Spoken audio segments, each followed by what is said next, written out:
Bitcoin বিশ্বব্যাপী সবচেয়ে পরিচিত ক্রিপ্টোকারেন্সি। গেল ৫ নভেম্বর মার্কিন নির্বাচনের পর ১৫ ডিসেম্বরের মধ্যে এই ক্রিপ্টো মুদ্রার দাম ৫০% বেশি বেড়ে যায়। রেকর্ড গড়ে উঠে যায় $১,০৬,০০০। তবে ট্রাম্প মার্কিন প্রেসিডেন্ট নির্বাচিত হওয়ার পর যেভাবে দাম বাড়ছিল, বর্তমানে সেখান থেকে সরে ধারাবাহিক দরপতনের মুখে পড়েছে মুদ্রাটি।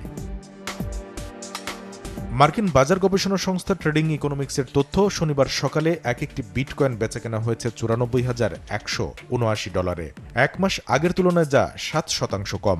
দাম কমতির এই ধারাবাহিকতা চলতি বছরের প্রথম প্রান্তিক শেষে $৮৬,৭৪০ নামার পর শেষ প্রান্তিকে তা দাঁড়াবে $৬৯,৮৮৬। আরেক জনপ্রিয় ক্রিপ্টো মুদ্রা ইথারও রয়েছে ধারাবাহিক দরপতনের মুখে।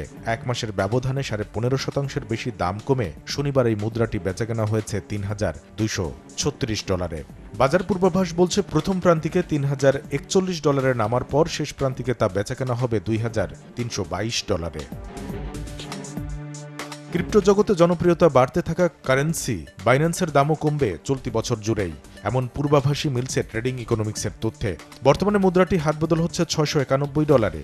এরপর প্রতি প্রান্তিকে এর দাম কমে বছর শেষে দাঁড়াতে পারে $৫১১। $১৮৬ বেচাকেনা হওয়া সোলানার দামও বছর জুড়ে কমে আগামী ডিসেম্বরে দাঁড়াবে $১১৮। এমন তথ্যই দিচ্ছে ট্রেডিং ইকোনমিক্সের পূর্বাভাস। কামরুল হাসান সবুজ, সময় সংবাদ।